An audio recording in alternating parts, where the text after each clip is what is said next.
Chapter के start में हम वही सीन देखते हैं जहां डीमन फॉक्स चैनलिंग के हाथ को पकड़कर अपनी टंग के साथ उसके ब्लड को लिक कर रहा था। उसके ऐसा करने की वजह से चैनलिंग काफ़ी ज़्यादा ब्लश करते हुए सोचता है, ये तो बहुत ज़्यादा इची है। ये तो ऐसा फील हो रहा है जैसे मेरे हाथ से कंटिन्यूसली ब्लड को सक किया जा रहा हो। इसके बाद हम देखते हैं कि वो फॉक्स अपने नुकीले दांतों को निकालकर चैनलिंग के हाथ के करीब जाने लगती है और उसके हाथ पर बाइट करने का ट्राई करती है, जिसके ऐसा करने की वजह से चैनलिंग चिल्लाते हुए अपने हाथ को पीछे करता है और बोलता है, तुम अभी अभी क्या कर रहे थे? क्या तुम मुझे बाइट करना चाहते थे? जिस पर फॉक्स बोलता है, नहीं तो। इसके बाद वो चैनलिंग के हाथ को पकड़ लेता है और उसे बोलता है, हिलना बंद करो, मुझे और चाहिए। ये बोलते हुए वो दोबारा से अपनी टंग को बाहर निकालता है और चैनलिंग के हाथ को लिक करने लगता है। इसके बाद वो चैनलिंग के हाथ की फिंगर पर प्यार से किस करता है, जिसे ऐसा करते देखकर चैनलिंग तो काफ़ी ज़्यादा शाय फील कर रहा होता है। थोड़ी देर बाद हम उन दोनों को एक जगह पर बैठे देखते हैं जहां फॉक्स चैनलिंग के बारे में काफ़ी ज़्यादा परेशान हो रहा होता है और मन में सोचता है, इसके हाथ का ज़ख्म क्या वो ठीक होगा? मगर हम देखते हैं कि चैनलिंग तो काफ़ी ज़्यादा स्माइल करते हुए उससे बोलता है, तुमने मुझे अपना नाम बताया था मगर मैंने तुम्हें अपना नाम नहीं बताया था। इसके बाद वो मिट्टी पर अपने नाम को लिखते हुए बोलता है, ये मेरा नाम है। इसके बाद वो फॉक्स की तरफ अपने फेस को टर्न करते हुए सोचता है, बाय द वे क्या ये समझ सकता है कि मैंने यहाँ क्या लिखा है? इतने में हम देखते हैं कि वो फॉक्स उसके नाम को पढ़ते हुए बोलता है, चैनलिंग। जिसे ये पढ़ता हुआ देखकर चैनलिंग काफ़ी ज़्यादा हैरान हो जाता है और बोलता है, क्या तुम समझ सकते हो कि मैंने यहाँ क्या लिखा है? इसके बाद वो मन में सोचता है, क्या ये पढ़ना जानता है? इतने में हम देखते हैं कि वो फॉक्स उसके नाम को टच करते हुए बोलता है, चैन, इसका मतलब है माउंटेन, एक छोटा मगर हाई माउंटेन। और लिन, इसका मतलब है बहुत ज़्यादा, यानी कि बहुत ज़्यादा ट्रीज़। और फिर थोड़ा सोचते हुए बोलता है, किसी ने तो मुझे पढ़ना सिखाया था मगर मैं नहीं जानता कि वो कौन था। इसके बाद वो अपने सर पर हाथ रखकर खुजाते हुए बोलता है, मुझे याद नहीं आ रहा। जिस पर चैनलिंग उससे पूछता है, 15, असल में तुम हो कौन? तुम मेरे ड्रीम में क्यों अपेयर हुए हो? जिसकी ये बात सुनकर फॉक्स थोड़ा सा सोचते हुए बोलता है, वो मैं। इसके बाद काफ़ी ज़्यादा प्राउड वे में खड़ा होता है और स्माइल करते हुए बोलता है, मैं एंशिएंट टाइम से एक बहुत बड़ा डीमन हूँ। इसके बाद वो थोड़ा अनॉयड होते हुए बोलता है, मैं हज़ारों सालों से सो रहा था और अभी अभी उठा हूँ। जैसे ही मैं उठा मुझे पता लगा कि मैं तुम्हारे ड्रीम में हूँ। ये बोलने के बाद वो वहाँ से जाने लगता है, जिसे जाता देखकर चैनलिंग कंफ्यूज होते हुए उसे देखने लगता है। के बाद वो वहाँ से उठता है और उसके पीछे जाते हुए बोलता है, क्या तुम जानते हो कि वो डर्टी थिंग्स मुझ पर अटैक क्यों कर रही हैं? जिसे सुनकर फॉक्स उसकी तरफ अपने फेस को टर्न करता है और बोलता है, वो ईवल्स हैं, एक एंशिएंट ईवल फोर्स। जिसे सुनकर चैनलिंग हैरान होते हुए बोलता है, क्या ईवल्स? यहाँ ऐसी चीज़ें क्यों हैं? जिसे सुनकर फॉक्स बोलता है, ये तुम मुझसे पूछ रहे हो? वो सब चीज़ें तुम्हारी ही वजह से यहाँ हैं। जैसे ही तुम सोने का ट्राई करते थे वो ईवल्स तुम्हारे ड्रीम में अपेयर हो जाती थी। क्या तुम्हें इससे पहले ये नहीं पता था? जिस पर चैनलिंग घबराते हुए बोलता है, क्या वो ईवल्स मुझे फॉलो कर रही हैं? इसके बाद फॉक्स वहाँ मौजूद एक ब्लू कलर के क्रिस्टल को उठाता है और चैनलिंग को देते हुए बोलता है, आज का ईवल पहले से काफ़ी ज़्यादा डिफरेंट था। ये उन जैसा नहीं था जो पहले सिर्फ तुम्हें डराते थे। इसका मकसद तुम्हारे ड्रीम में किसी का मर्डर करना था। हम देखते हैं कि जैसे ही चैनलिंग उन क्रिस्टल को पकड़ता है, वो क्रिस्टल काफ़ी ज़्यादा ग्लो करते हुए अपनी शेप को चेंज करने लगते हैं। थोड़ी ही देर बाद वो क्रिस्टल काफ़ी ज़्यादा खूबसूरत पर्पल कलर के चमकते हुए फ्लावर्स में चेंज हो जाते हैं। इसके बाद वो आहिस्ता आहिस्ता से चैनलिंग के हाथ से निकलकर उड़ने लगते हैं। ऐसा देखकर चैनलिंग थोड़ा हैरान होते हुए उन्हें पकड़ने का ट्राई कर रहा था और फॉक्स तो काफ़ी ज़्यादा सीरियस होते हुए सोच रहा होता है, वो जिसका मर्डर करना चाहते थे उसमें ऑलमोस्ट कामयाब हो गए थे, मगर एंड में वो अचानक से डिसअपेयर हो गए।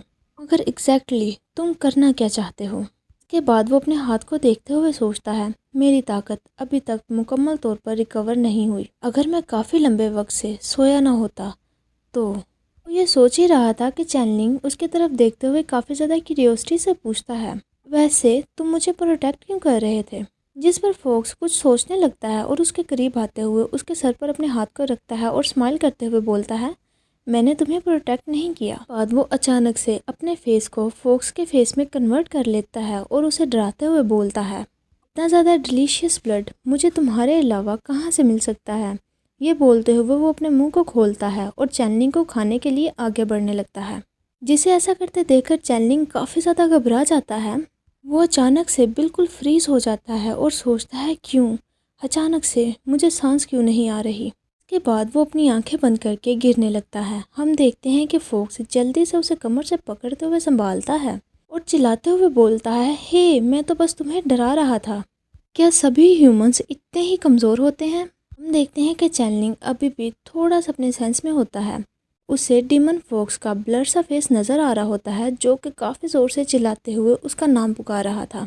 इसके बाद हम पास का एक सीन देखते हैं जहां चैनलिंग के मदर और फादर दोनों रेडी होकर कहीं जाने लगते हैं और जाने से पहले उसकी मदर उसके करीब आती है और उसके सर पर हाथ रखते हुए बोलती है, चैनलिंग मॉम और डैड को एक बिजनेस ट्रिप पर जाना है, क्या हम तुम्हें अम्यूज़मेंट पार्क बाद में ले जा सकते हैं। जिसे सुनकर छोटा चैनलिंग काफ़ी ज़्यादा सैड फील करने लगता है और वो सैड होते हुए हाँ में सर हिलाता है। इसके बाद उसके मॉम डैड वहाँ से चले जाते हैं और चैनलिंग अपने ग्रैंडपा के साथ खड़ा उन्हें जाता देख रहा था और वो काफ़ी ज़्यादा दुखी होते हुए अपने ग्रैंडपा को पकड़कर खड़ा होता है, जिस पर उसके ग्रैंडपा उसे कंसोल करने का ट्राई कर रहे थे।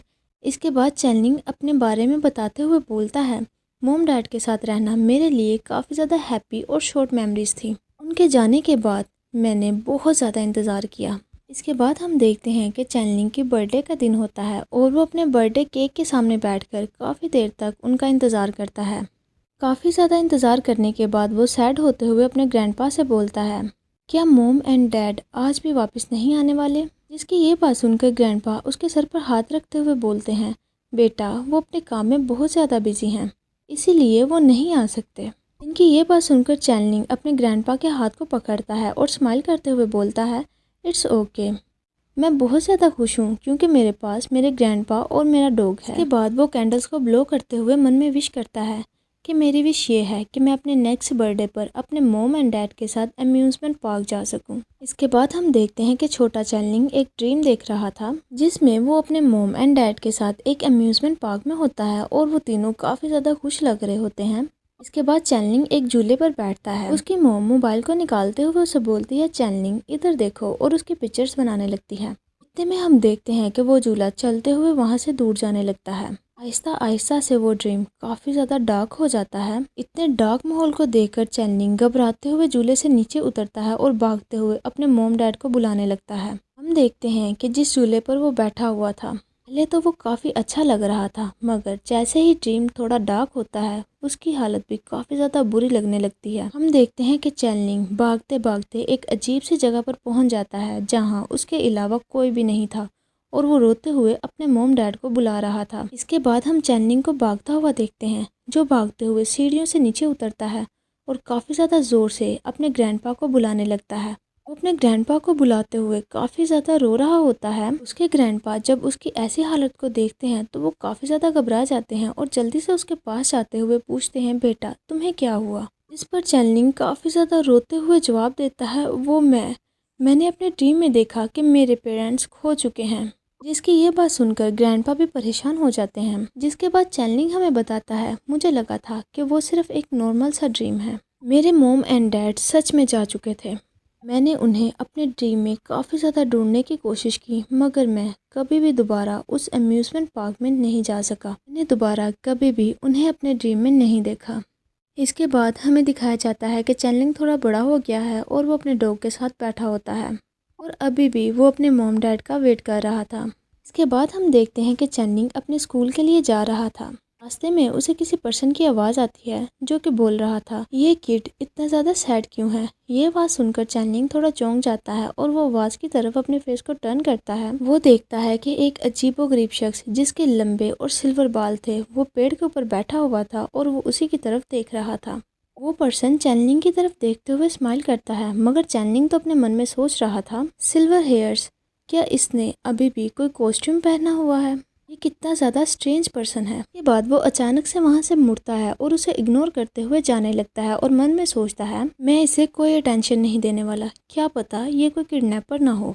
जिसे इस तरह जाता देखकर वो पर्सन पीछे से बोलता है, क्या तुम्हारे साथ ऐसा हुआ है कि तुमने अपने मोस्ट इम्पोर्टेंट पर्सन को अपने ड्रीम में खो दिया हो। जिसकी ये बात सुनकर चैनलिंग रुक जाता है। वो पर्सन पेड़ से जंप करता है और चैनलिंग के पीछे आने लगता है।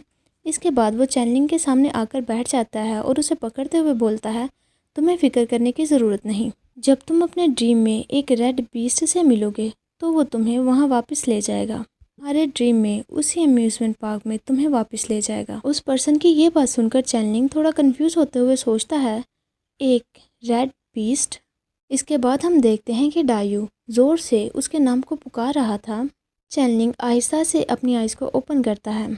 उससे थोड़ा ब्लर सा चैनलिंग का फेस नज़र आता है, जिसे देखकर वो बोलता है, सीनियर डायू। जिसे होश में आते देखकर डायू उसके करीब जाते हुए बोलता है, ग्रेट, आखिरकार तुम होश में आ ही गए। इसके बाद जल्दी से वो उसे हक कर लेता है। नेक्स्ट सीन में हम माउंटेन्स को देखते हैं जहाँ वो बेल गिरी हुई थी। वही ब्लॉन्ड हेयर वाला पर्सन उस बेल को उठाते हुए बोलता है, मैं होप करता हूँ कि मेरी चॉइस बिल्कुल ठीक हो। प्लीज़ उसे दोबारा से प्रोटेक्ट करना, लॉर्ड युनशु, द माउंटेन गॉड। इसके साथ ही ये चैप्टर यहीं पर एंड होता है। अगर आपको ये वीडियो अच्छी लगी हो तो इसे लाइक करें और मेरे चैनल को सब्सक्राइब करें। Thanks for watching. See you in the next video. तब तक के लिए बाय बाय।